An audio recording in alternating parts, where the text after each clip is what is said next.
Hi, welcome to Head Start, the podcast for race directors and the business of putting on races.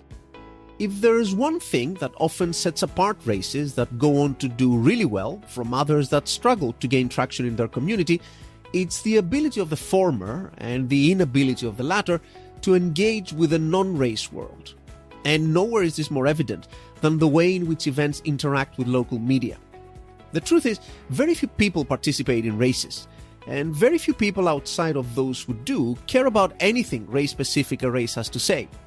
So how can races hope to reach out to the broader public? What stories can they tell that are relevant to many more people than just the ones who show up at the start line on race day? And how can you, armed with those stories, get out and pitch them to your local paper, radio or TV station? Well, that is what we'll be discussing today with my guest, Race El Paso owner Gabriela Gallegos. Gabriela is a triathlon race director, so it's not totally unfair to describe her audience as a bit niche by broad appeal standards.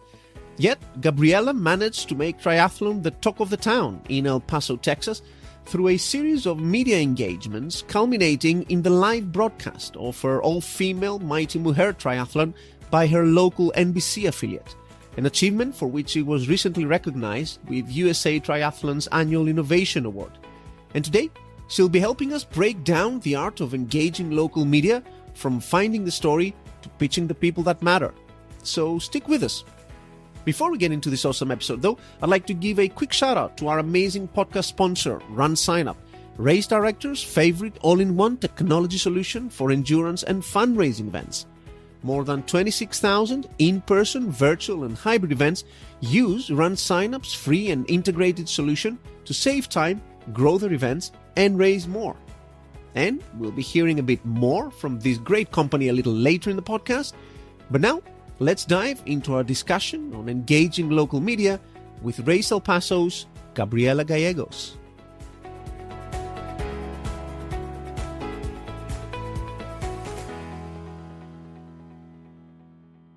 Gabriela, welcome to the podcast. Thank you for having me. I'm excited to be here. Well, thank you very much for coming on.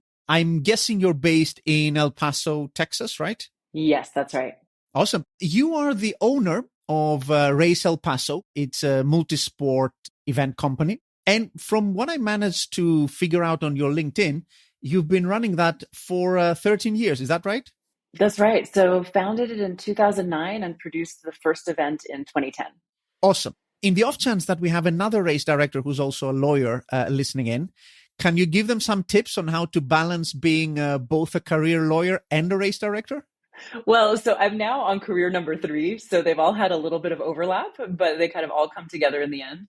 But I started out, at a large law firm and, practicing law. I did a lot of litigation. I was in the appellate section. And so I was the research writing, make the arguments once people brought me the facts kind of person. So that was fun. I got to see a lot of different types of cases.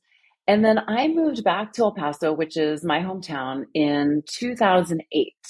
And before that, I had gotten excited about triathlon and had started, participating and racing in triathlon where I had lived previously in Dallas.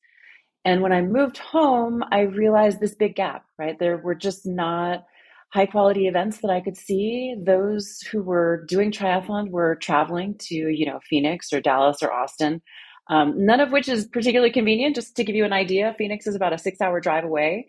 So if that's your closest outlet, it's a little bit difficult to get started.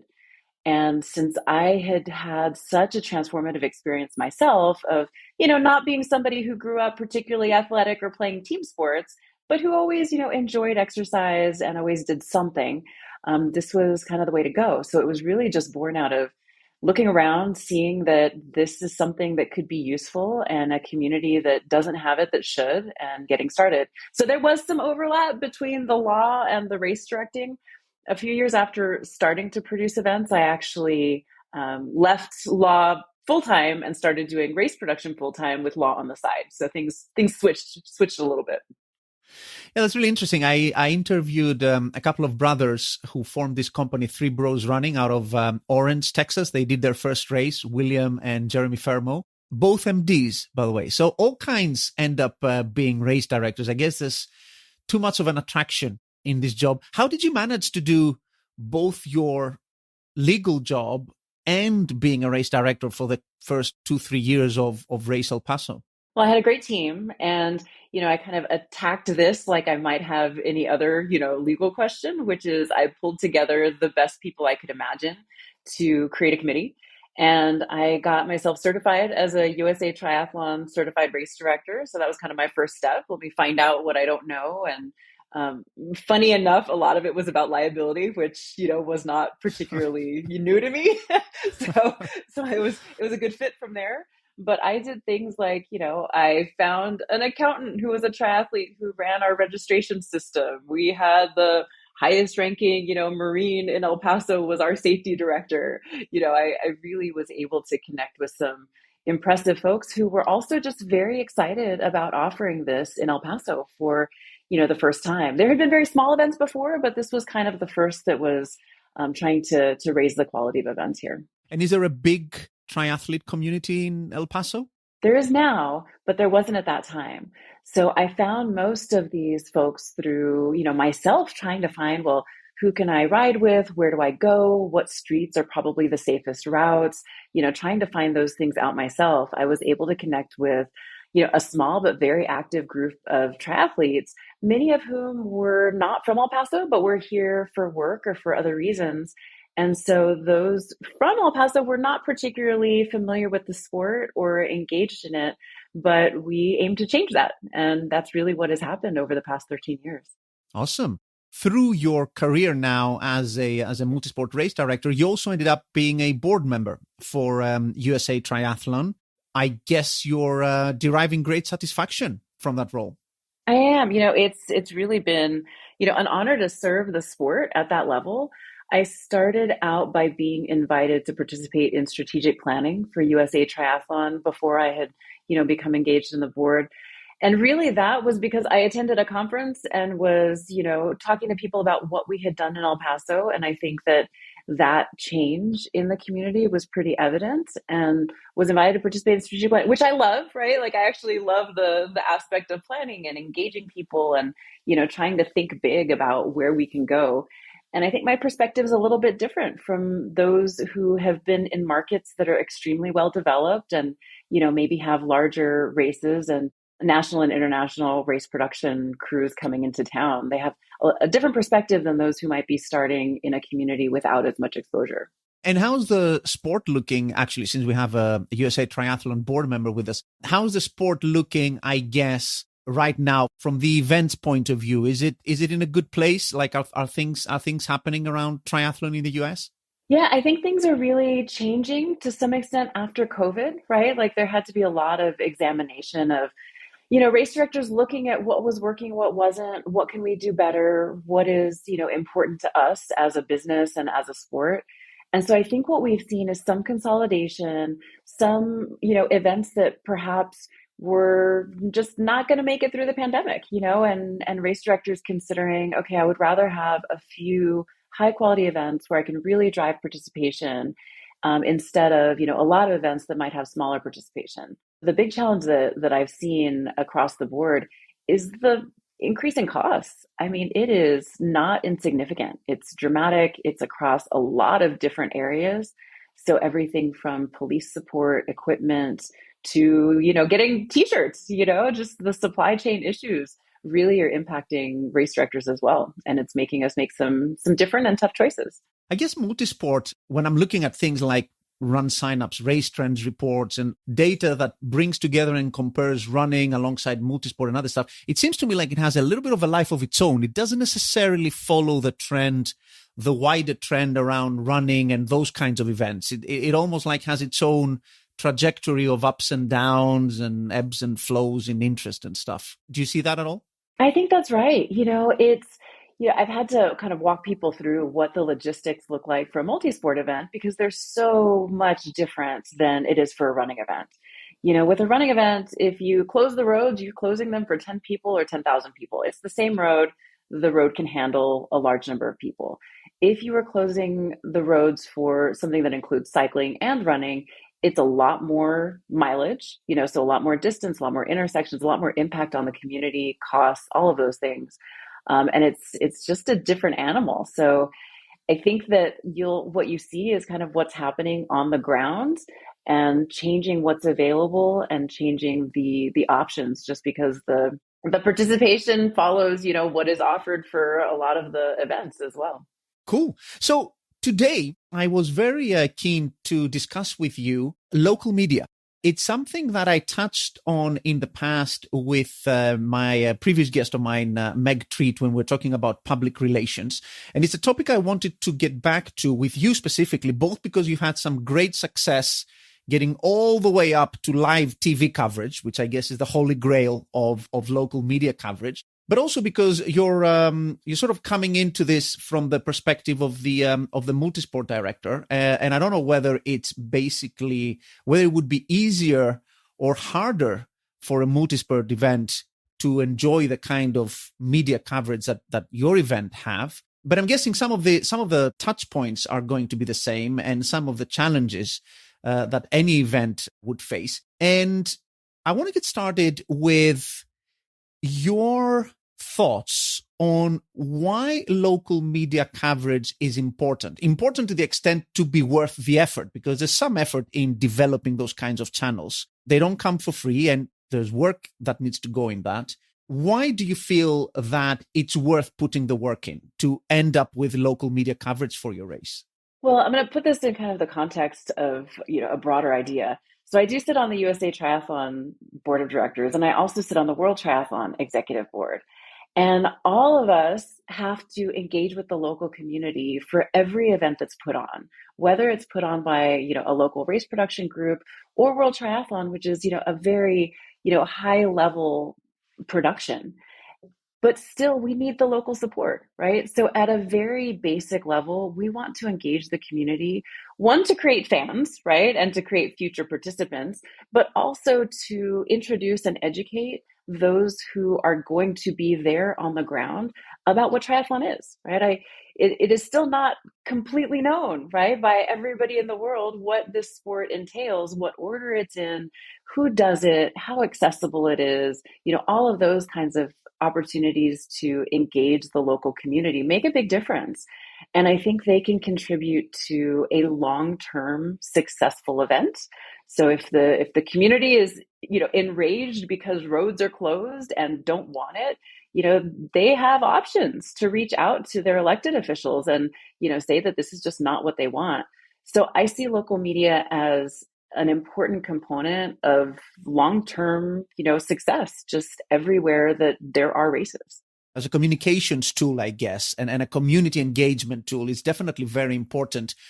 Would you also see value in getting publicity like that as a more direct, sort of like short-term sales tool also for the sport and for the event? Oh, absolutely. There are so many dimensions that, are supported by having local media coverage. So if you are able to speak to a potential sponsor and say, let me show you how we were highlighted in the past and how, important this race is to this community and how the engagement goes well beyond just the participants. It goes beyond the volunteers. It goes beyond the spectators on the ground. It actually has much broader reach. You can start looking at the numbers that, a particular news station might have, as far as viewership when a story was aired. And that is a very big audience for a sponsor to reach and really a big added bonus, right? There's ways that we'll get into a little bit later to integrate sponsors into something that is much more of a human interest story or a more organic highlight of the race. But you can integrate sponsors in a way that makes it important for them, worthwhile, and they can start seeing what their money is going to as far as how many touch points they have with, participants, volunteers, spectators, and now a viewership. And in terms of the media outlets themselves, how much of an appetite do you see for the kinds of stories, examples of which we're going to share in a minute as well, that typically do come out of a race news cycle? Is our industry a place that media look upon favorably for events and stories generally? I don't know that we're always on the radar. I think when it is a very large event you think about marathons that are in large cities, those are going to have media coverage, right? Because you have thousands of people running through the streets of downtown. It's a beautiful photo opportunity. All of those sorts of things make for an exciting event. If it's, a qualification event for something, even more reason. But for smaller local events, I think there needs to be more education and work to engage. And I've thought of that on kind of a number of different levels. While it is beneficial to have the actual race and results covered, it's even more beneficial to have early and consistent stories leading up to the event, right? So if they are talking about, there's a triathlon in town this weekend, that's not going to help participation. That's not going to help volunteer recruitment. That's not going to necessarily help spectating. But if you have a number of stories the 3 months leading up to the event, it will start to be on people's radar, and it will make, engagement for participation, volunteers, a sponsorship, all of that a little bit easier. I think actually this is probably the most important thing that people need to take away from this. Usually when people they think my race, a story, local media, the thing that I'm guessing comes up for most people is local half marathon takes place this Sunday, road closures, blah, blah, blah, etc. Right? Which, to put it in the words of a guest I had, Ollie Hills, when we were doing a TikTok episode, no one cares about, do they? I mean, no one cares about your race. I mean, seriously, we need to be serious about this. Like these kinds of things, when you said earlier, like results, no one in the local community cares about who's first, second, or third in a local triathlon or a local 5K, right? Yeah, that one's a little tricky. I mean, the road closure press release still has to be done. So can't underestimate the importance of that, because there is a certain amount of backup that you're offering yourself. If you do get complaints, this is what we've done to notify the community, and you kind of list out all of your things. So I don't want to undervalue that, but that is definitely more of a, we're checking the box to make sure that we are doing what we need to, versus we're going to get something out of this. And we have a story to share, and we have engaging content that local media is going to want to use. Yeah, and I say this because I see this theme carrying through on social media as well, with the content people put out, and even people's websites, like race websites. You see all of those being centered around the race, like race is going to be in that location, that date, like in 2 weeks' time, that's going to happen, 3 weeks' time. And that seems to me to fail to engage the audience outside of the audience that's already aware of the race, which, it's already sort of like in the bag. You want to be probably focusing on the wider circle of people that are not familiar with your event. And as I said, probably don't care about your race, when and where it happens, and who won first or second place. Absolutely. And that's really where kind of individual stories come into play. They're interesting. They highlight somebody's, challenges or experience, how they got into the sport. There's so many different important human aspects of what's happening at an event. And sometimes race directors can lose sight of that, right? Because we are worried about the logistics and the safety and, all of the moving parts. But when you start engaging with your participants and listening to their stories and thinking about, wow, this is incredible. This woman just, overcame a cancer diagnosis, is using this to celebrate her healthy body. That's a great story that local media can do. It's not an emergency, right? So they don't have to do it the next day. They've got some time to pull together a package, take photographs, take some video, all sorts of things come into play that make it something that will be interesting, whether it's aired today or next week, 3 months before the race, or, that week. So let's take one of those examples, because you've had a couple of wins with that kind of coverage leading up to your races. Just looking at those from a race director's point of view, first of all, you sit down, pen and paper.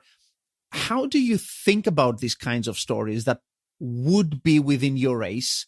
How do you bring them out of people? How do you even identify the right people to speak to, I guess, right? I mean, you have a race of 1,000 people. You can't just go around asking someone, hey, is there something special about you? Something special about you? So what's the system you put in place to drive that process and get those stories out? So I've done it a few different ways. And sometimes it truly is as simple as having an interaction where somebody pulls you aside to just say, thank you for this event. This is what this is my story. So sometimes it is truly, you get pulled aside or you get introduced to somebody who is just enjoying participation and wants to share their story with you. But I've also done it more deliberately. So early on with Race El Paso, we were building a website and we're trying to figure out what to put on it, right? And wanted to highlight members of the community who people could relate to, right? So that you would see a story. You can think, if you've never heard of triathlon, you might think that this is only for those who were, college athletes or who are, in a pipeline to be more of an elite athlete. But really, we wanted to open up that. So engaging people and asking them to share their stories was something that was done on social media. It was done on the website itself, where we would create a link with, like a Google form that asked a few questions about them and then just pretty much asked to share your story. And then included, and do you give us permission to share this, outside, or can we contact you for an interview? Those sorts of things. And then sometimes we would just follow up on those, right? Some of the stories that we got were just incredible. And so holding on to those, seeing people evolve over the years, with either, becoming somebody who was aiming to finish to becoming somebody who was aiming for the podium to moving on to a longer distance event, we could see that evolution as well. But a lot of it did happen through just getting to know your athletes, right? So packet pickup, if you have an engaging team that is working packet pickup, some of them come to you later. Have you met this person? Did you know that this is what his story is? And so you kind of start just keeping track of some of those. I also have an ambassador team. And in the ambassador application, we ask them to tell us about your story and what brought you into the sport and what is your favorite thing about it. And that gets people talking. So you start getting different perspectives. And I've deliberately tried with our ambassadors to be very inclusive with who is an ambassador, right? For a local community, I'm thinking about areas of town. I'm thinking about different professions, different age ranges, different levels of entry to the sport. So all of those sorts of things help create a community that feels inclusive, and that, my aim is that anybody in, the community who hears about the event can find a person that has something that they might relate to. So they think, oh, maybe I can do that. Right. And so their mind gets a little bit opened to the idea that this is not only for a certain kind of person, whatever they think, whether it's somebody with a specific body type or somebody with a specific athletic background, or, all of those sorts of things are preconceived notions that we're actually trying to break down through these stories. I think you guys are doing a great job, whether it's at the national level or the world level. I too, and I bet lots of race directors who are mostly familiar with running may have this impression of triathlon being that kind of sport where, like, a superhuman type thing. They may think, 5K is super accessible. You turn up, whatever body type you say, you can just run, but triathlon, oh no, that has to be harder. And I do notice that particularly in the US, triathlon over the last few years has become a lot more accessible. You really see people taking great enjoyment, all kinds of people taking part in triathlon. And I don't know whether that was like a deliberate thing or just it's sort of like worked itself out that way, but it's definitely moving in the right direction. I did see in one of your triathlons, Mighty Mujer, if I'm pronouncing that right, there was a story. I just want to use that as a bit of an example to see the sort of like the logistics of that from story to press kind of thing, about a family training together. And you had the mom and the daughter and like the aunt or whatever. Like, so it was a really, really engaging, sweet story about that, that it actually also made it into TV, into the local TV station. With that specific example in mind, can you just roughly walk us through how the story originated? How did you decide then to take it to print or on air? Like how the whole thing basically worked from A to Z? Absolutely. So the young woman there were two young women who were in their 20s who were featured. And then it was their mom and all their aunts, right? Which was a large group of sisters. And so Mighty Mujer is an all-female event. It is a sprint or a super sprint. So it is a very accessible distance, although it's a pretty challenging course. So even though it's short, it's tough. And that is all by design. And Christina, who was one of the young women, had been an avid triathlete for a number of years. And she was actually one of our ambassadors. And she was excited to participate, to get the word out. And I think talked her mom and aunts into considering it because she would train them, right? So she was, getting certified as a coach, and she's a nutrition expert by training. That's her background, but had recently moved back to El Paso and was also, just excited about this. And I think put the bug in, one of her aunts who was just very excited about it. And so the group started training together. So they had a family WhatsApp that started being about their training plan and, pushing each other to meet at 5 a.m. for their swim practice. And, they got very competitive about it. It was a lot of fun to watch. And so that to me is exactly what triathlon can do, right? It doesn't have to only be the 24-year-old who has been, doing this for a number of years and, does long distances and has traveled around the world for events. It can also be her mom, her aunt, or her sister, who was another one who was not somebody who was active before that, got excited about it. And doing that together was really important to the family. And since the women are all doing it independently, so they may not be training together in the same way that they did for that first one, but you see them at events all over the place. I've seen them doing longer distances, and it's really become a lifestyle. And I guess this is a bit of a recurring theme I see with these human interest stories that come out of endurance events. You very often, I bet you if you just Google it, you'll see a couple a week, see these stories, particularly along the lines of ex-potato couch, guy loses 60 kilograms or whatever pounds and runs a marathon kind of thing. Because I think it crosses that divide between the public's perception of these events, like, oh, running a marathon or whatever, right? And then the Joe Blog kind of person who just, gets up and runs them. So these are just trying to basically steer people towards some kinds of examples of human interest stories. These are things that you see very commonly around events, or like 90-year-old runs 50th marathon or something, right? These kinds of things, and the family trains together type of thing goes along those kinds of lines. Oh, absolutely. And these stories are all around. I think it is difficult because races sometimes get put into, okay, this is about the most competitive athletes, or this is community participation. But I really see that there's room for both of those in the same event. And there is always going to be both of those in the same event. So it doesn't mean that you're only focusing on making it more accessible. And maybe those who went from, couch potato to 5K or couch potato to marathon, there's room for all of it, right? So you can also have a story of somebody who is trying to qualify for worlds, and let's look at their journey. And, they're in a particular age group that's very competitive. This is what they do. That is just as interesting as it is when somebody says, I never thought I could do it, and this is how I'm getting ready for it.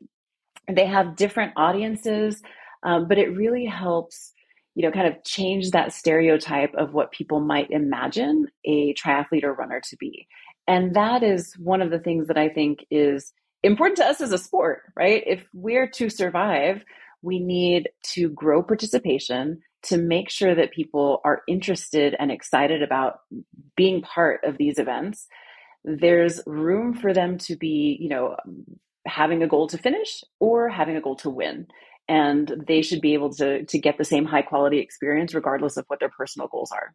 And armed with that raw material around the story, what's the next step from there? Do you offer to write it up?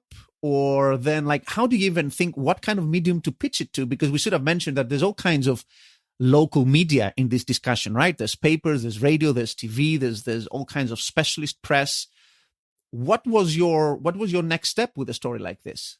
So for most things, I've focused on TV or print, both of which I think are useful and have slightly different audiences. Media's taken a big hit, right? And it was pre-pandemic, during pandemic, and it is very difficult to have a large staff of reporters and photographers, just at the ready. So I've tried to make everything as easy as possible, right? So with a press release, I want to make sure that press release could practically be copied and pasted, with a few changes so that it's ready to go. So the way that it's written, I think, is important to consider who their audience is, what their stories look like, structurally, length, all of those sorts of things. including things like interview contacts that are, these are two people that you could interview about this. Those sorts of things are very important. But the pitch is a little bit different, and it kind of depends on what your relationships look like with different parts of local media. So with the NBC affiliate here in El Paso that I had developed a relationship with a number of years ago, once we knew that they were going to be sponsoring, and I know we'll get into that a little bit in more detail later, but once we knew that, I also was hoping to have a long lead up, right? So in the 2 to 3 months before, I really wanted to have feature stories leading up to it. So that was part of what I, was pushing for. In that, I literally put together a spreadsheet, right? Here is an idea. Here is who I would talk to about it. Like, here are the interview contacts. Here's a short 2-3 sentences about what this idea is, and kind of just had that, populated. From there, it was reaching out to those contacts. I would always make that contact first with any athletes that had participated in my events to ask them, would you be willing to share your story? Can I share your phone number? What's the best way to contact you? Those sorts of things. And then sometimes it is a direct pitch, right? It might be to a lifestyle reporter rather than to a sports reporter because of the nature of the story. If there is something that is a little bit more about something in sports specifically, for example, a qualification bid or something along those lines, you might pitch it to the sports person. A lot of those people are directly accessible, and so they have their contact information up on the website. Some news organizations only have kind of a catch-all email address for press releases, but what I would suggest is trying to figure out what reporters might be covering these types of stories, because it may capture their attention and that may be kind of what they enjoy highlighting. The other thing has been to look at, some of the news outlets have, like an early morning talk show or a noon show where they do kind of more community-based news. It's much more lifestyle than hard-hitting reporting for those early and, midday shows. And they're always looking for guests. They're looking for content. They're looking for engaging local content. So by reaching out to them and saying, I could be available for an interview. I would love to invite, this person who can share their story. Is there a time? And that's something that can be done fairly easily because they are often looking for good stories and interviews. Prepping that person in advance has usually been pretty minimal. If you were sending somebody, we wanted to make sure they had accurate information about the event to share and that they knew how to do that. But beyond that, they're really sharing their story. And what you're doing is simply having a quick conversation with them to make sure that, one, that they're comfortable doing it, and two, that they will be a good interview, right? This is not the time to find somebody who will just say, yes, that happened. You want to find somebody who's eager to share their story and you want to make both yourself as the race director and the event production company look good, as well as the news outlet look good. So, you've got a great thing going, you've built a great event that people love from the ground up, and you're ready to take it to the next level. But is your technology up to it? If you've been hacking your way so far using different tools for different jobs, having a so-so website and spending hours moving data back and forth from your registration platform to your email marketing provider and so on, it's time you upgraded your tech before you look into upgrading your race. With Run Signups all-in-one technology solution, you'll get all the tools you need and more all in one place to help you build a solid foundation that will help support your race's growth for years to come. Free email marketing, an awesome free custom website, a fully customizable registration experience, and awesome fundraising and participant-to-participant referral tools are just some of the things you'll be getting when you join Run Signups' industry-leading platform. With that, you'll get the resources and support you need to get you through the next stages of your growth journey, and an amazing suite of race day tools to help you deliver a world-class race day experience to your participants and fans. So, to learn more about Run Signups' market-leading technology used by over 26,000 in-person, virtual, and hybrid events, and to book a free demo tailored to your needs, make sure to visit runsignup.com today. That's runsignup.com, and see what Run Signups' awesome race technology can do to take your event to the next level. Okay, now let's get back to the episode. So it's interesting because it sounds like in your case, you did more of a kind of all-encompassing wholesale deal with a network. How did it work actually? Like, did you just say, I'm doing this triathlon and I know we're going to be generating lots of interesting stuff for you in the run up to the event? Because you didn't just go to them with a story. You had, as you said, like a full schedule of stuff, almost like they were like a media sponsor for you guys. How did that work? Well, so before that, I can describe kind of what we would do. And we still had a good number of, stories that would get out into a range of media. And it would be this sort of, reaching out, saying we have this content, here's the idea, that sort of stuff. So that was really in the developing relationship phase where you were accessible, you made sure that you were accessible and could be where you needed to be, for whatever they might need, and could give a good interview and could provide exciting content. So that all held true before, kind of this deal with the network. But with the local NBC affiliate, the news director at the time, who is now a good friend of mine, had participated in Mighty Mujer. So she was aware of it, right? And at some point we got to talking about, and again, this was at that point really a professional colleague and one of my participants, not somebody I knew particularly well, but she reached out and was like, we've done a few stories here and there that you've kind of offered. What would it look like to do more? And that was kind of where I started thinking, well, what would if I could dream pie in the sky of what I would want, what I really want is live continuous coverage of this all-female event that is a pool sprint, just to drive it home for folks like this. I don't know that other all-female events have been, televised locally, in other markets. We're kind of a medium size, we're not a major market, but we're also not a small market.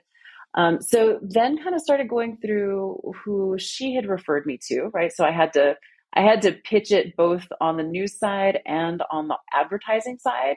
And in news organizations, those two don't mix, right? So news is completely independent, but both had to be on board in order to be able to reserve that time. And that was really the trick. And that was kind of I can make the intro and then you're on your own. And if they like it, I'm all in. But if they don't, I can't do much about it, was kind of what that looked like initially. So I considered a really big range of what we could do, right? So the live coverage was one thing, but also providing content, interviews, stories that are going to really put a face on what these women are doing, from those who have been doing this for many years and who have, gone to big events and who have, are very, very competitive, to those who are doing this for the first time, don't know how to swim, are learning how to do that from the ground level. So really put together okay, if we did a story a week, let me think of what we could offer, and then provided them with that information. And frankly, at that point, they took it from there. So then, they could kind of meter things out, schedule, when they would be doing things. I would provide a schedule of opportunities for footage. So if we had a clinic where maybe I was running a brick workout, right? And we would expect, 30 women to show up and we were doing a short brick workout, I would make sure that they knew that they could come because there would be a good visual for video that they could see. They would be able to interview people on site. They could follow them, all of those sorts of opportunities that really need to be orchestrated, because otherwise you get one shot in race day and that's it, right? And unless you can consider how to make it visually interesting leading up to it, as well as kind of the story for print, it's not really going to go anywhere, right? So what do you show for a news piece if it's truly just a person being interviewed? Is it pictures? Is it video? Is it, what do you have? And so it was sometimes a combination of footage we, had from previous events, and then we would kind of provide opportunities for that. But really considering all of the different areas, some they came up with, like weather, right? So the, weather forecaster would start kind of, okay, what does race day weather look like, right? And so for that week leading up, that was part of the weather report. And so you would have, the event logo, and it just felt very integrated, because there were things that they were doing to build up excitement and to generate kind of that value on their end, But for me, it was also bringing in spectators, right? It was bringing in people to come see, well, what was this all about? And why is it special? And what's the road? And can I just show up? Those kinds of questions were starting to be asked more often. And in terms of that series of initiatives that you guys undertook before the race day coverage itself, which was sort of like the summit in all this, how much of that did you feel was you pushing versus them pulling? Was there lots of appetite on their end, and they were like sort of like telling you, give us more, or whatever you may have been feeding them, they were like thinking, oh, what a great idea, let's do this, let's do that? Or did you feel like you were driving the process? Was it you going to them pitching, oh, we should do this, we should do that? Or was it them basically that were really open to doing more and more around the concept of covering the race? So I think it was actually a really good partnership where I was providing a lot of the legwork, right? They were not having to dig into old, race results to try to find somebody who might have an interesting story, or, that I was providing for them. But once I had kind of created that, it was literally like a Google Doc, right? And this is what it looks like. These are who I would suggest for these contacts. They ran with it. And so I was truly providing kind of a snippet of an idea, making sure that the interview contacts would be prepared and happy to be interviewed and to participate. Some of them, got contacted. I think that they went through most of the ideas that I had put together eventually. But if they were doing a story of a week each week, and you've got 3 months, all of that is what they were going through. Negotiating that part was important when I was initially putting this together and putting a sponsorship package together of what it would look like. And that was one of those commitments of a story a week. And again, I'm a little fuzzy on which year it was a story a week, but once we had done a few leading up, like we'll do 4, going into it. Others were, okay, we want to do it longer than that now. Can you do more than just a couple weeks in advance? And again, as I mentioned earlier, my interest was as early as possible, because that would start generating interest, excitement, and potentially more registrations. But really, once you provided those nuggets, they were able to run with them. It just had to be complete, right? Like you couldn't just say, here's a name. Here's a name, email, and phone number of somebody who can speak to this. And before you actually reached that point where, you had such a deep relationship with the station and the journalists and all of that, at the stage which you mentioned came before that, which is you just, like sending stories out, specific, more like kind of like tactical, opportunistic, one-off type of stuff. How did you find generally the response of media to be to these kinds of stories? Because I feel another thing we discussed with Meg back in the public relations episode, that there is a lot of reluctance among race directors of thinking of bits of their event as newsworthy. And I feel like they're quite reluctant in reaching out, think they're going to be turned down, no one's going to be interested in the stories. So firsthand, from someone who hadn't had the success you later developed in all this, what was the reception you got from media sending out stories like that? It was really mixed, right? And sometimes you don't know what is going to capture attention. And so I would do press releases periodically leading up to the event.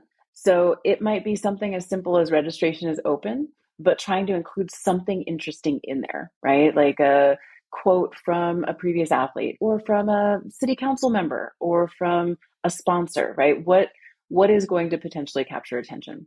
Including interview contacts was always important there, but not all of them stick, right? And not all of them are that exciting. But is there a new course? Is there, some sort of aspect that you can introduce a human story, right? And those, I think,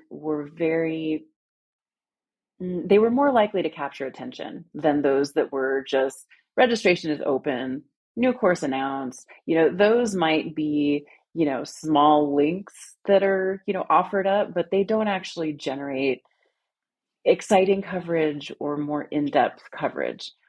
So I really was finding that those more personal stories and starting to appear or send somebody to appear on some of those talk kind of segments was really that intro, right?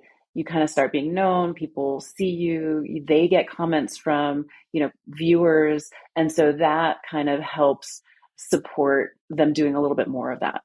And did you find that it takes some particular expertise to write a press release in the style that would make it more attractive for a journalist to pick up? I don't think so. I think the basics are there, right? Like we know the who, what, when, where, why, right? I would add to that, and who cares? So, what is the point, right? So, if you are able to do something that might capture attention of their audience, that I think is going to be a little bit more interesting and engaging. Something that is also useful is, again, you're making it as easy as possible, right? So the website is there and available. The description of the event is after, kind of the hash marks that kind of show the end of the press release. You might also attach pictures or a video clip, right? Show what this looks like. Maybe show, if you're showing these women who are training together, maybe it's a race finish picture. Maybe it's a couple of other things, but that helps them see the story and imagine what this could look like, because that's truly what they're doing, right? Like they might be reading a press release, but if they're TV, they're thinking about how does this translate into a minute, right? How does this translate into an interview? What footage could we use that is going to be exciting and interesting and work with this story? So all of those things, I think the easier that you can make it, if you're kind of putting yourself in the position of, if I was deciding whether this was going to make the cut, what would make that decision for me, and trying to provide that. It still may take time, right? Like that's still not a guarantee that anything will get published, but you've made it very easy. And you've also positioned yourself as somebody who could be contacted for more of that. Yeah.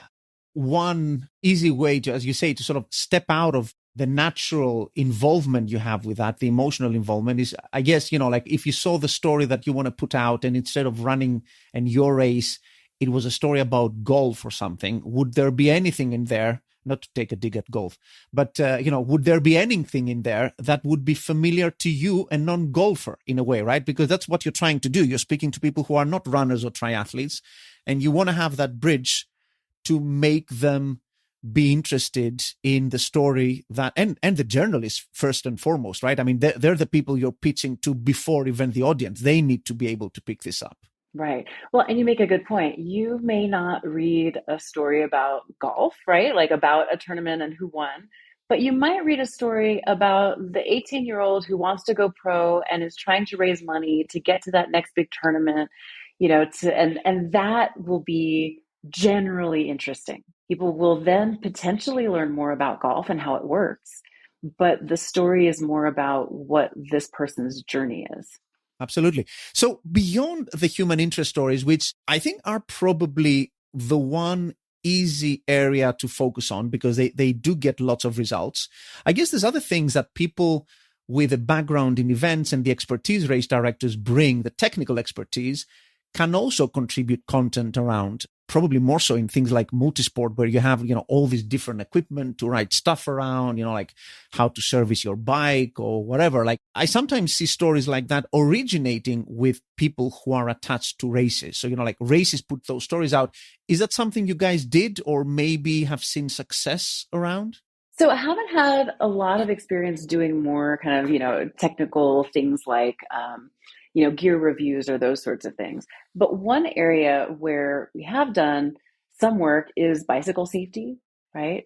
Looking at sharing the road, considering yourself as an advocate for, safe bike lanes, and opportunities for cyclists to be on the road with cars.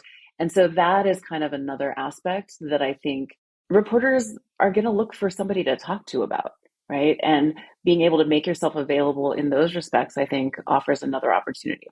And are those stories that you can drive from scratch in the sense that, you can come up with a road safety story? Or are you going to be more of the sort of expert that's going to be in someone's Rolodex when such a story requires your expertise to comment on? So is it going to be more like a reactionary thing where a reporter reaches out to you as the local expert in road safety? Or can you actually sit down and say, I know how to tell local runners how to hydrate on a hot day, for instance. Let me write something around that. So I think that there's a great opportunity there, especially in heat, especially, as those sorts of things are happening. You can comment on it and offer a story that is, already written as, this is what I think is important to our community right now. The other thing that I think is underutilized is op-eds, right? So writing something that is an opinion piece about something that might be happening in your community locally, whether it is, again, about bike safety or about changes that perhaps are being made or construction or danger, all of those sorts of things, that can be done pretty easily. And a lot of times, especially print media, is looking for well-written content that is expressing a clear opinion. For the piece on hydration or that, I think that's another great possibility. The audience for whatever outlet it is really drives where it would make sense, right? So doing a gear review for a local paper, probably not so interesting, right? And probably not so useful just because it's a niche audience. But if it is about, are you thinking about swimming? Here's some safety tips, or here is how you would get started. Did you not learn how to swim as a kid and can't find any adult swim lessons? This is what I would recommend. Those sorts of things I think can be a general audience, and you can be a little bit more proactive about putting that out there. And in a story like that, how do you see the association with a race coming through? Because with a human interest story, it's clear you can say that lady counts to marathon, whatever, and they'll be doing our marathon. So the race comes a little bit more naturally through that because it's part of the story. With a story where you'd write a piece around, for instance, pool safety, at what point do you sort of bring you, the race director, and the race into all of that? Is it going to be just a mention at the end of the article that says, the person writing this article is the race director for Mighty Mujer or something? Or do you try to weave other connections in that piece somehow and bring out the event through the story? Oh, the latter. Definitely trying to weave it throughout and kind of bringing the race into the story. So it might be personifying it, right? Maybe you are thinking about somebody or multiple people who have learned to swim to participate in this event. They could be somebody who is quoted in the article, right? That says, I didn't learn how to swim as a kid. This is how I got started. And then you kind of have a little bit more education to it. But there are people who are learning to do this for your event, right? And so it is a natural, combination to put those two things together. It can also be something that frames what you're discussing, right? Like, as people have had more opportunities to participate in bike races, you might see more bikes on the road. So-and-so is training for this one. This is how they stay safe. So that is something that can be done early as kind of helping to frame the entire concept rather than just thrown at the end, and, this person is race director for this race. I think it's much more effective to integrate it, and it is a much subtler way to mention the event without it being a marketing piece. Yeah, that makes sense. Moving on a little bit to the pitching side of things, the boundary where your rubber hits the media road, so to speak, and getting traction with that. You mentioned earlier that it's those relationships and understanding the dynamic within the media outlets that you're pitching are really very important. And of course, more recently, you had the good fortune to have a journalist be one of your participants, and they reached out to you. When that wasn't happening, how do you go about finding whom to reach out to in a local media outlet? You mentioned emails that may be on the website. Is there a system to all that, like finding the right person? Yes and no. So there is usually a catch-all email address where press releases are sent, right? And you might find that on a news outlet's website of send this to, press release at ktsm.com or, whatever that is. And so that is one direction. What I had done is really pay attention to who's reporting on what and reach out to them directly as well. So you might send it to a few people at once and maybe send something a little bit more personal to that individual contact. Like, you've done a great job, or I see that you often cover these sorts of events.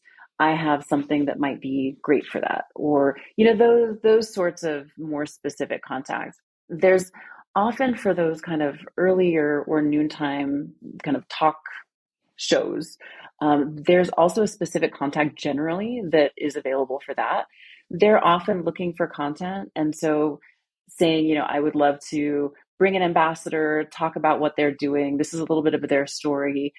I'm happy to, this is when the race is, this is where it is, this is how many participants, but you give a little bit of a snippet and then kind of make that pitch of why it is important for the community to know about it and why either you or the people you are suggesting are the right people to talk about it. So it could be the case that there might be 3 different programs you want to reach through on TV, and they would be sort of in 3 different silos kind of thing. And you'll need to email or call the specific people around a specific program. That's been my experience, that it is not just you send it out into the world and hope that somebody picks it up. That's kind of how a lot of times press releases go that are more technical, right? If it is about road closures, you might have a list that you have created of, all of the media contacts locally, and you just send it out. And that one is a little bit easier in that sense because you're just putting it out in the world. Hopefully it's picked up and road closures are announced. But it is not the case with those that you are suggesting a more in-depth story. That's really just an announcement, for all practical purposes. And so if you are trying to develop those relationships so that you will have a channel for ongoing content, it needs to be a little bit more specific, a little bit more targeted. Of course, that still doesn't mean it'll be picked up, but you are getting on the radar of those who will be making those choices in the future and might reach out to you if they now see another press release come through a few months later about a different event. And are like, we've got this opening on Wednesday at 12:30. Would you be able to come in and talk about this half marathon that's about to come up? And is there really this day and age with so much news going out digitally? I mean, there's only so much coverage on TV, but then so much airtime to cover, and then you have lots of stories just going out on media websites all the time. Do those come from the same news desk or whatever, driving both of them, or they have a little bit of a separate track to them? How does that work? So my experience is that it's a separate desk, right? So those that are doing some of those, I think it's just web content, might have a different person who is in charge of that web content. And your press release or story might be more easily picked up there. And that's kind of where I've seen that road closure press release close to entirely duplicated for a web story, right? And those are still useful, right? That is still useful for your sponsors, useful for, kind of other uses. Even though it's not maybe a TV story or a print story. But that's kind of where I've seen a lot of those press releases be picked up. And that's a different channel, right? They are not doing the same in-depth interviewing and reporting that might be done on TV and then linked to web, right? Those that are only web are more from press releases and more bite size, more announcement type rather than in-depth reporting. But like I said, I still think that has a lot of value because you'll be able to show the reach of your events. You'll be able to talk about how some of those things have gotten picked up, where they've gone, what you've gotten out of them. You can amplify that on your event social media, put the word out to your participants, and that helps drive that reach as well. So a little bit of a lower bar to get in there, a little bit more of a cookie cutter type thing, but still being online, like lots of people visit local news websites. Good chance that you might get some value out of that kind of coverage. Absolutely. Well, and yeah, I'm sure many others do this as well. I have, the event names all set up as Google searches. So I get an alert if there's been anything on the web that has, the name of one of my events. And then I can see, well, where are stories coming out of? Did the press release get anywhere, right? You might have sent it one place, but it might have actually gotten picked up in a much bigger publication because it was on a wire and made it there. So those are the sorts of things to keep your eye on, because that can help you tell the story when you're going to meet with sponsors, going to meet with, even city officials about permitting the events if there are misgivings, look, there is a broad audience that is interested in this, and here's why it's important for us to move this forward. Yeah, yeah, we forgot about the whole permitting local authority type angle beyond the sponsors.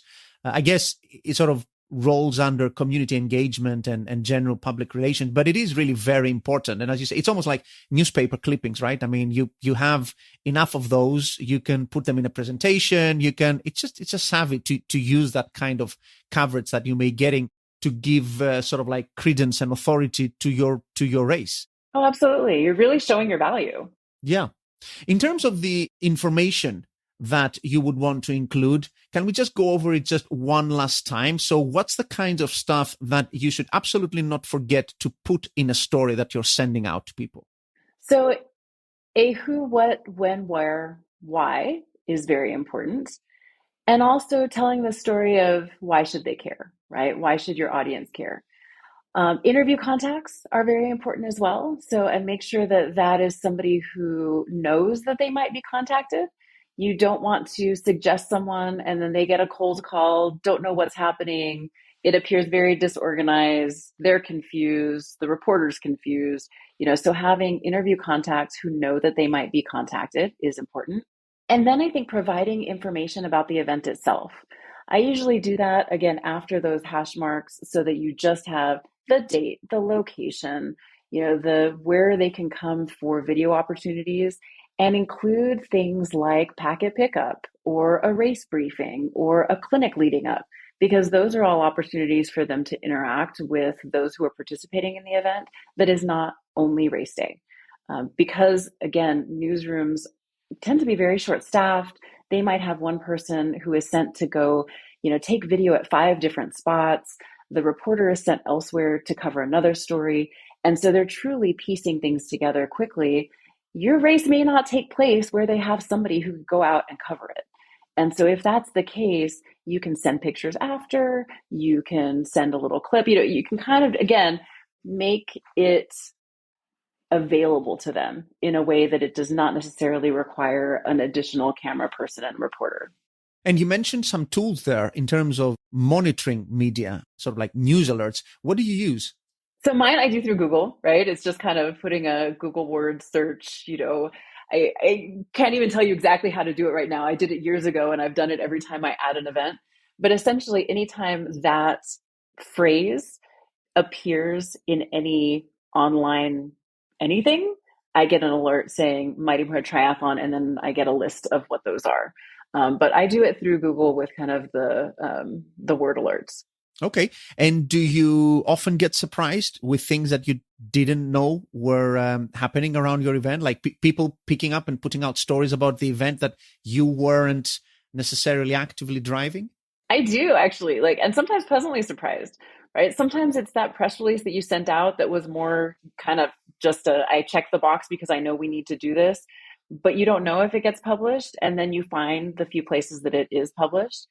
If you have put your event on, of course, national and local calendars, sometimes it gets picked up as the featured event that is coming up in, a publication. And so I've seen those that'll have a little paragraph describing the event. This is coming up. Here's how you learn more.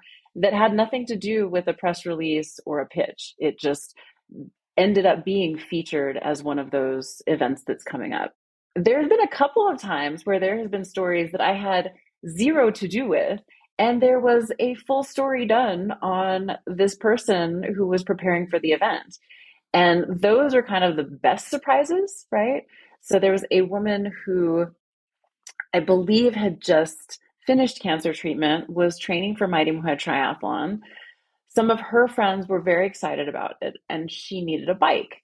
And so they approached a local bike shop, talked to them about her story. What could they do to help her get ready for it? The bike shop got very excited. They've been connected with the event in the past, knew what she was training for, knew what that looked like, ended up getting her a bike. There was press around it. They got her a coach. It turned into kind of this beautiful story that a different station that we had not been working with, was really taking charge of. And they did this beautiful package featuring her friends, interviews about why this was such a monumental thing and a big accomplishment. culminating with the bike shop bringing out her new bike. And so those sorts of things don't happen often, but when they do, they're just really, really exciting to see and make you, proud that you have put this out in the world and that others are taking that same kind of, joy in it. Yeah, I guess it's a bit of an acquired talent when you say this example, with a bike shop getting involved, getting that lady the bike and all of that stuff. I bet everyone listening in gets light bulb moments on the back of that, in the sense that, you can see the alignment. You can see why the bike shop would want to get involved. You see what the station finds in that story. You see why it's beneficial for the race. It's like when these things work and the circumstances make sense and the story is great, which I think all events have at least a handful in them, it all somehow works out and it's completely kind of like effortless because everyone wants to do it. These stories, as you said before, journalists, that's their job. And there's not a lot of good stories around, to be honest. So, like giving them that kind of stuff, not only will they not shut their door in your face, they would actually be grateful to have the opportunity to cover great stories like that. Well, and to give you another example where a sponsor came into play, we have a hospital system locally that had been a significant sponsor of Mighty Moore Triathlon in the past. And one of the stories that I pitched was a person who worked at that hospital to be featured. She did that, and I engaged the hospital with that pitch so that they knew that it was coming. She was wearing her, staff shirt in the interview. They did some of the highlighting video at one of the locations where she would leave work and ride her bike. So it was featuring them. So it was a really nice, subtle, but effective way to feature a real person who was a physical therapist working at this hospital and could really show how it was connected without talking about, and they sponsor the event, right? Like this is a product placement sort of pitch. It was not. It was able to be done in a way that they got great coverage. It was fantastic to show how they were supporting their employee who was taking this on. That sort of story was able to be done for a sponsor without it being a marketing story.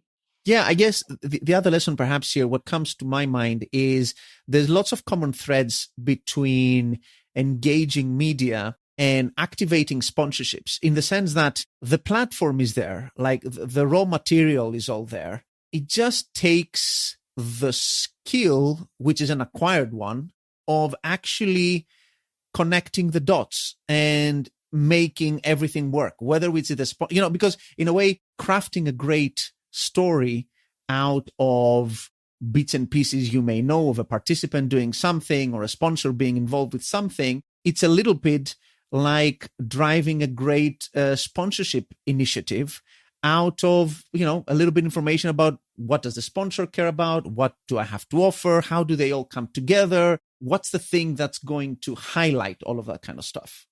Oh, absolutely. And it's making those connections that I think is just so effective in the general outreach, right? That general outreach might drive your numbers of registration. It might drive, sponsorship numbers. It might drive volunteer efforts and spectators, but it kind of all has to have that symbiotic relationship if you want it to have the impact that you're after. It is more difficult to have impact if they are all very small and self-contained and siloed. But when you start seeing those connections come through, not only is it a more interesting story, but it's also more useful for you in the future. So I want us to wrap up with a bit of a look at what was, I guess, the pinnacle in all this for you, which was actually getting a TV station to cover the race itself, which you said was sort of like, what you were aiming for, which is, quite remarkable if you think about it, to have a local race like that, a triathlon of all things, in the sense that it's not a very mainstream sport, even less so than running, being covered by a station. Obviously, the journalist who you said was a past participant had lots of involvement in that. But you mentioned earlier that when you reach that kind of level, when you're actually taking up lots of airtime, things get a little bit more complicated in terms of the commercial side of things, and like it becomes a thing for the station. It's not just another story. Do you want to talk us a little bit through the dynamic of that, and basically, once you reach that level, how you navigate all of those complexities and conflicting objectives that a station has between the news desk, the salespeople, all of those logistics? Absolutely. So what I learned quickly was that there is the news side and the advertising side. And those two are generally very independent, completely siloed off, right? The advertising side does not make decisions on what news will be covered, and the news side is not thinking about how to sell, anything. So both of them had to be on board for this live coverage to happen. And what it was I believe it was a 2-hour block that was going to be live continuous coverage, and on a Saturday morning, right? And what does that mean for the ad side? On the news side, I had, I think, an easier go of it because she had participated in the event. That was the news director. And so she kind of understood what that could mean and what it could look like and how engaging it could be. So had kind of a high level vision. And I'll get into that a little bit more because as soon as it was given the green light, then the real work began with everyone else, right? Because maybe she knew what that could look like, but nobody on the ground or who was going to cover it had any idea, right? And I didn't really know what their needs were. But before then, also had to meet with the advertising side and talk to them about the race demographic. What sorts of ad revenue might they be able to generate by featuring this? And so the event that was pitched and that was televised was an all-female triathlon, had, age range from, 12 to, 70 something, with, of course, the average age is generally 37 and the, greatest participation between, about 35 and 50-year-olds. And so kind of talking about, okay, this is who the demographic is. I had information from past survey data about, and just registration information about, income levels, business owners, what industries people were in, those sorts of things. So I could kind of talk about who the participants were, but then could also talk about what sorts of products and services might be appropriate to be featured during that time, right? Is it things like, medical care, urgent care centers, even things that might be products and services that women might buy or have the decision-making power for, right? So I would talk to them about that, right? Like who is driving the family decisions for certain items and who are your current advertisers that you would want to engage on this. So I didn't have a list of who they already worked with, but I could talk them through, here's the demographic, here's what I think you could feature, here's how it could be done really well and how it could be useful on the advertising side, right? So they kind of had to come to their own conclusions, but I could, share who past sponsors were, who the audience is, how that would be useful for them to align in the future beyond that 2-hour segment. So that part was, then kind of out of my hands. But the groundwork for the actual production on race day started. And for me, that meant figuring out what does this look like as far as their commitment. And it was multiple live shots during the event. But I had to really sit down with them and be like, okay, so it is a time trial swim start in a pool. Okay. So a new participant starts every 10 seconds. And that is the beginning. Then there's a transition. Let me tell you what that looks like and what happens. And then there's the bike segment. It's a hilly course. And so there's some beautiful shots of what that looks like when somebody's climbing or descending and what could be done there.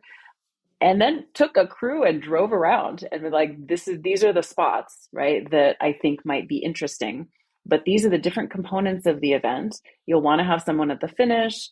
If you have somebody in the pool start, that person could go over to the finish and cover that as well. So they had to understand what the triathlon looked like from the beginning of it to the end, and at what points there were crossovers so that they could kind of start to chart out how many spots, like physical locations, they wanted to be filming. There were some things that I hadn't considered, right? Like some spots were not good locations if they were doing continuous coverage because of where towers were located. And that was stuff that I had never considered. They also needed Wi-Fi, and so I had to contact the city to make sure that the library nearby was going to have signal strong enough to, be appropriate for live coverage. So, there were those kinds of logistics. Where is the news desk going to be? Because we did have live kind of color commentary by two people who were running the show kind of at a news desk. So where could that be situated? And then all the wiring, right? And cabling and power sources. So I had to go look around the race venue, figure out what that might look like. So all of those kinds of logistics was, its own production. But having done the groundwork, once they showed up, it was done, right? Like there was a whole lot of setup, but it was laid out. You had to spend the time and invest it in advance to make sure that it was going to work and that the shots were going to be good and that they had the personnel to cover it and everything that they needed. The last thing that I did was the week before the race, I went and asked to meet with anybody who would be covering it. And so they brought all the reporters and camera people together, and I gave them basically a triathlon 101. This is what's going to be happening. This is what that looks like. This is who's participating. So I gave them some, data that they would be able to use during their reporting, but I also walked them through the logistics of it and what the terminology would be, right? So if they were looking at transition, what does that look like? What do they need to know? What do they need to know about how people are participating and what they might be, thinking, that sort of stuff. And that was actually super useful because most of them had no idea what they were about to see and were preparing to report on a sport that they did not have a lot of familiarity with. And so doing that, I think, made them much more comfortable with talking about it and with thinking about how it would be covered, and much more confident with knowing what was happening, in what order, how would it look, what can they imagine, those sorts of things. And that, I think, made a very big difference with all of them being able to do just a beautiful job on a race day. And what has been the feedback from the station after? Was it everything they expected, the event, both commercially for them? As you said, the sales dimension is quite important, but also I guess they're following numbers on their end in terms of how many people tuned up and what it did for them. Did they feel happy with the outcome for the station of having covered the race live those couple of hours on Saturday morning? They were. It's a huge lift, right? So the resources that they dedicated to it were tremendous. And so it had to have been what they were after for them to be willing to continue that, right?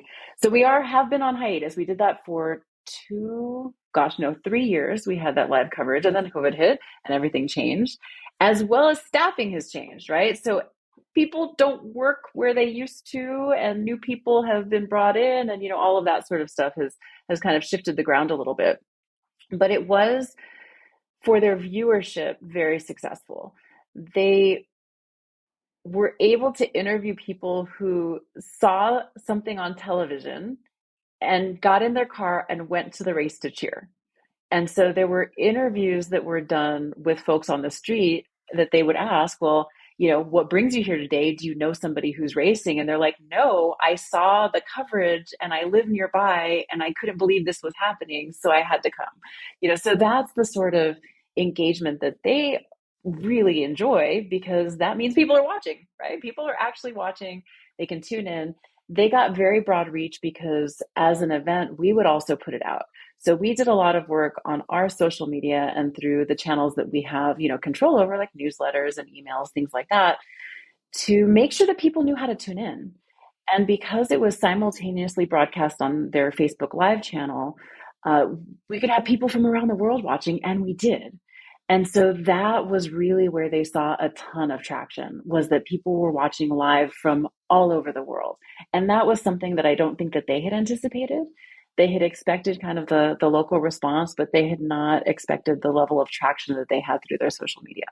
And where were those people? Like, what was it in it for them? The people tuning in from overseas? Most of them were friends and family, right? Okay. So it was friends and family of the people who were participating, who were tremendously excited. But that spreads, right? Like, so then you have folks who are in other places saying, oh, are you watching this live? And they can share the link.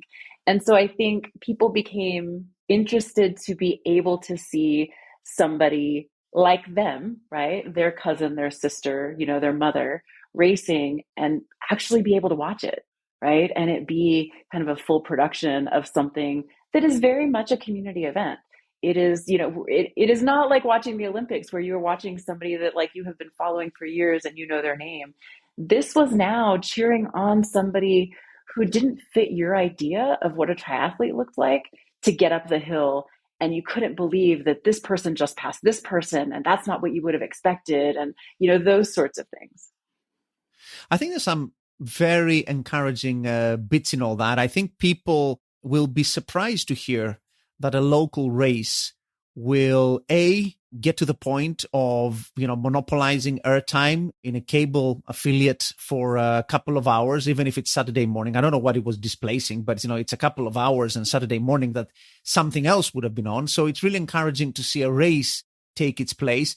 And it's also really exciting. And I've seen it with other races getting coverage like this, which is actually not that many, unfortunately. But when they do, you do see them coming back year after year. Like once those races make it on air, lots of them engage people sufficiently, or like it works for the stations, the whole thing works, and they keep coming back year after year. So there seems to be something in these local races making it to air. It's something that people really want to see on their Saturday morning once in a while. I'm sure if it was every other weekend, people would... Right. Probably not every week, right? Yeah, but exactly. Here and there, I think it's exciting. I mean, but there's really a huge range of opportunity everywhere in between, right? So whether it's a human interest story from, I had one that was covering, a physician who had learned how to swim to be part of this and talking about her busy schedule, right? About like, this is what it looks like on the day-to-day basis when I'm trying to get ready for something. But it made it very relatable for, women who might be balancing family careers, and figuring out, do I actually have time for this? Can this be something that I care about? And so highlighting somebody who had done it can be very interesting and very exciting and very engaging for a pretty broad audience. That's a great note to end on, the huge opportunities. And I do agree with that. There are huge opportunities. People need to be bold. If it's not obvious from this chat today, you don't have to be the New York Marathon to get into local media. There's all kinds of opportunities at different scales, obviously, to get exposure for your event. And it's a great opportunity. Obviously, it's not something that happens magically. There needs to be some effort put into it, but it does pay dividends down the line. So I hope people end up doing more of that. I want to thank you very much, Gabriela, for talking with me today. It was really interesting to get the perspective of a multisport race director, which we don't often do on the podcast, and also listening to these great stories and examples for how people can leverage human interest stories and get into local media. So thank you very much for making the time to speak with me today. Thank you. Thanks to everyone listening in, and we'll see you all on our next podcast.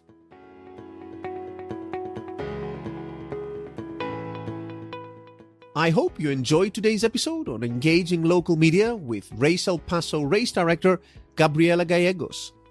You can find more resources on anything and everything related to race directing on our website, racedirectorshq.com.